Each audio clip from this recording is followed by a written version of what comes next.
Bismillahirrahmanirrahim. Assalamualaikum warahmatullahi wabarakatuh. Murid-murid, kembali lagi kita dalam subjek Jawi. Tajuk Jawi pada hari ini adalah frasa, ayat tunggal dan ayat majmuk dalam dua suku kata. Okey, sebelum kita masuk tajuk ni, Ustazah nak ingat balik tajuk minggu lepas. Tajuk serupa juga, tapi bezanya adalah satu suku kata. Hak kita belajar pasal train, bus, golf, pen. Satu suku kata ni kita sebut satu, sekali sahaja. Beza dengan hari ni, kita belajar pasal dua suku kata. Ni contoh-contoh dua suku kata. Dua suku kata ni awak kena sebut dua kali. Sesuatu benda tu, nama dia kena dua kali sebut. Faham ke? Ni contoh dia. Saya, kakak, cikgu, kampung, lapar. Ke dua kali sebut tu. Maksudnya adalah dua suku kata. Faham kan? Okey. Kita pergi yang pertama adalah frasa. Frasa dia ada 4 jenis, iaitu frasa nama, frasa kerja, frasa sendi dan frasa adjektif. Frasa nama ni mana-mana nama awak boleh guna. Minah, Razak, Abu, Ibu, Abah, Adik. Lepas tu, benda dalam rumah awak pun awak boleh cari banyak benda. Buku, katil, cili, lampu, kes. Dua kali sebut tu. Faham deh? Okey, seterusnya, frasa kerja.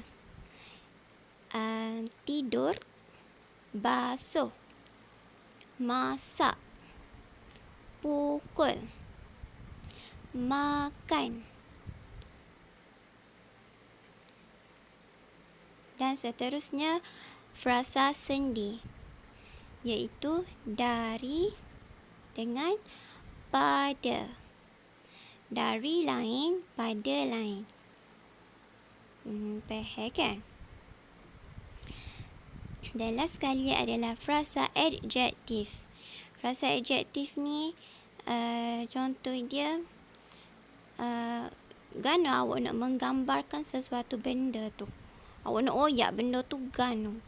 Panjang, cantik, gemuk, hodoh, terang dan banyak lagi lah contoh.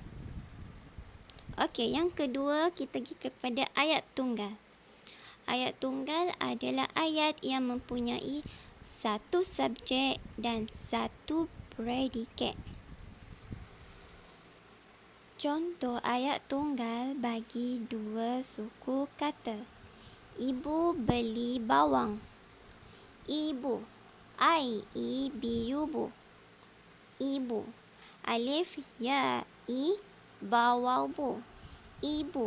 Ibu adalah subjek. Beli bawang adalah predikat. Lepas tu titik. Ayat ni pun dah kira dah sempurna dah. Orang baca tu orang faham dah. Ibu tu subjek, beli bawang tu predikat. Kalau awak buat bawang beli ibu tu salah dah. Okey, contoh nombor 2 adalah kakak sedang membaca buku cerita. Subjek adalah kakak. Okey, dua kali sebut tu. Kakak.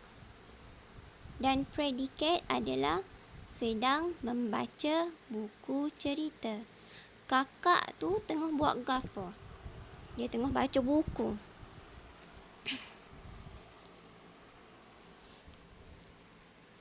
Okey, yang ketiga adalah ayat majmuk. Ayat majmuk adalah dua ayat tunggal yang mencantumkan menggunakan menggunakan kata hubung. Sorry. Dua ayat tunggal menggunakan kata hubung. Dia dua ayat lain-lain. Tapi bila kita nak gabung ayat tu, buat satu ayat, kita kena guna kata hubung. Contoh kata hubung ni ada banyak. Ni Ustazah bagi contoh. Sambil, supaya, dan, yang, tetapi, atau. Lepas tu banyak lagi awak boleh cari. Okey, ayat tunggal satu adalah AT1. Lepas tu tengah dia kata hubung. Lepas tu tambah pula ayat tunggal 2 AT2. Barulah dia jadi ayat majmuk. Contoh ayat majmuk untuk dua suku kata. Contoh nombor 1. Abang saya kurus, titik. Abang saya tinggi, titik. 2 kali abang gitu. Lepas tu 2 kali titik. Kerana awak nak buat jadi satu ayat. Okey, ni jawapan dia. Abang saya kurus dan tinggi. Bila ada dan, abang tu cukup sekali je awak sebut. Awak tak perlu sebut 2 kali dah. Faham dah? Jadi, abang saya kurus tu adalah ayat tunggal 1 dan adalah kata hubung. Tinggi adalah ayat tunggal 2. Barulah kita titik. Dan ayat ni dia jadi ayat majmuk dah. Okey, faham dah? Abang tu tak perlu sebut 2 kali dah.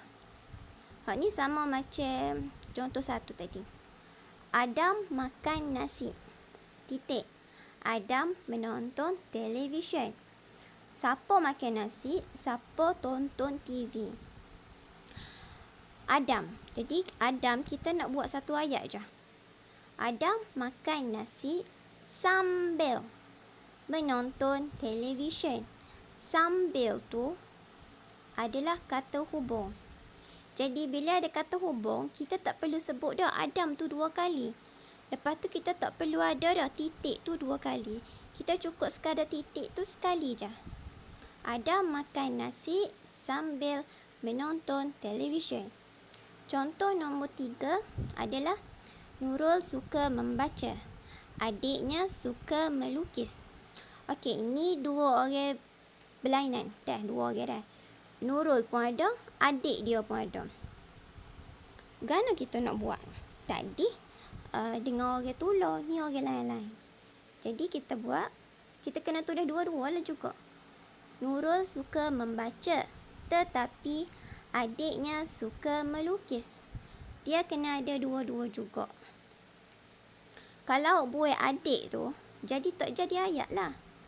Sebab hak suka melukisnya adik dia, bukannya Nurul. Jadi awak kena ada 2-2. Nurul suka membaca, tetapi adiknya suka melukis. Barulah titik. Barulah jadi ayat majmuk. Faham dah? Okey, setakat ni je pelajaran kita. Ustazah harap ni semua bermanfaat dah.